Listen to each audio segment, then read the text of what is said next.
Hi guys, it's Tracy in Australia and I've popped in with another video share. This one is another tag book, the third one that I've created in the last couple of weeks.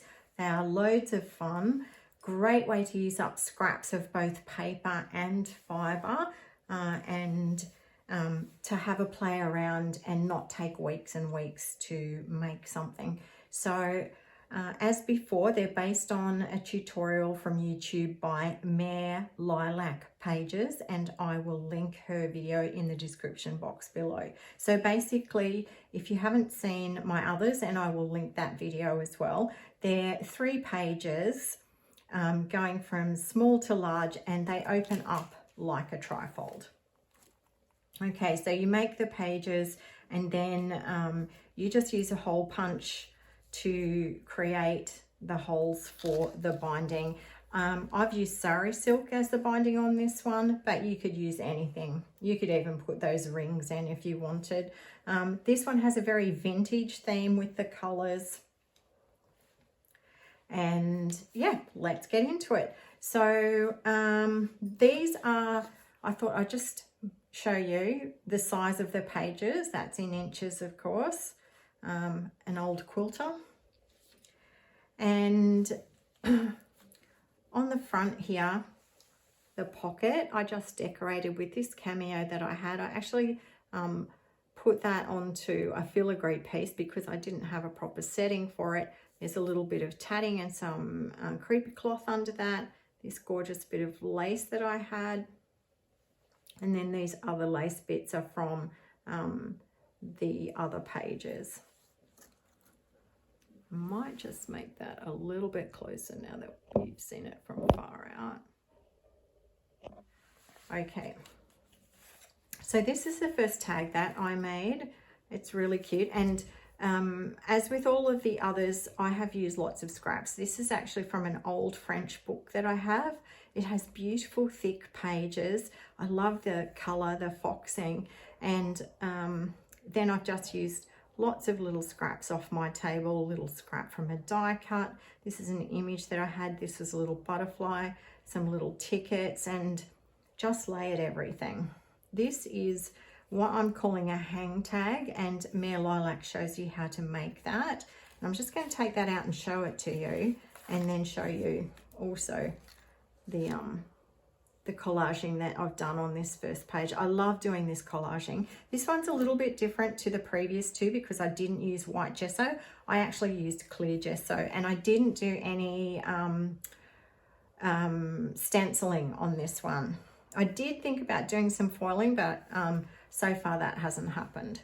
So yeah, so I was just going to show you what I'm calling a hang tag. So it's put together with one of these tabs, and you have that makes it open up, and you can pop it over the top of the page. But what I really love is this page that I'm calling it a page Mayor created. It's muslin, and then you put gesso over it, and I've used clear gesso in this case, and that makes it quite stiff, and you can have it as a flip. And then I sewed this image onto it, and I then added a couple of pieces of paper so that you could actually use it as a writing space as well. So they're my front tags. And I also added this tab on the side and put a little dangle to hang from that.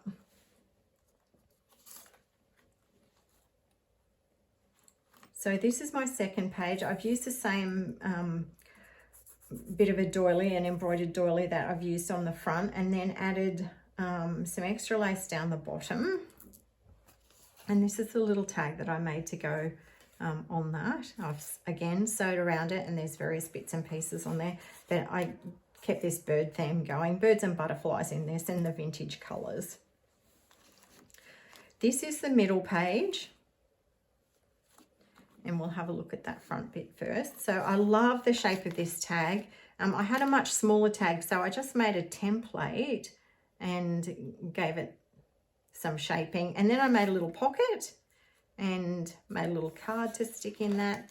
This was just a little leftover, added this butterfly, and it actually sits in there and covers that up. So the pocket is a piece of lace, shaped lace, And I really love this collaging. Bit of an old doily, music paper, another music paper but two different colours, part of a French book page, and then an image, part of a tag, a ticket. All right, and then that opens up. So on the back of this one is this really beautiful long doily. And you can see that when the whole thing's closed up together. So there was a little pocket here out of lace, and I put a little ticket in that. That's actually a handmade ticket. Then some leftover pieces. And I used a Sam Poole die, and she has these little whale tag tabs. And then this one is various bits and pieces again, and up here I had this butterfly, and I'm going to move that around. Yeah, you could see it then. I used some foiling on that just for something a little bit different. Now in the middle I have two floating tags. This one turned out so beautifully with these little bits of lace. There's a little bit of tulle down there, very soft tulle. Used a tab up here, just these really soft colors, and back that again with the book page, but there is underneath that the cover of an old piece of sheet music. Then I made this one, which is really big, but the same shape as the earlier tag, and then I've sewed this on. I actually left that open so you could put something in there, and glassine pocket. I've got to put something in there. I tried various bits and pieces, but yeah, I kept changing my mind. And then some little pieces under there, and that's just sewn around, and you could write on the back as well. So they just float in the middle, and because you fold it up, that holds them in place.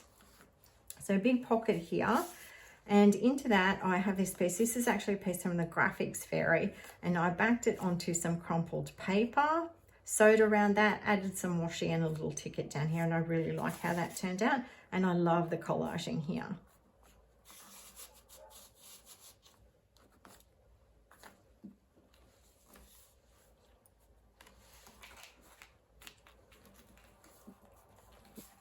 And then on the back there's another pocket, and into that pocket I've popped another of the Graphics Fairy images. I sewed around this one, used the same paper, but I then put a tab, folded the paper over, and created like a little book part at the front, and then just added a few little bits and pieces. So it's just messing around basically. So much fun, highly recommend. Okay guys, we'll hopefully see you again soon with another share.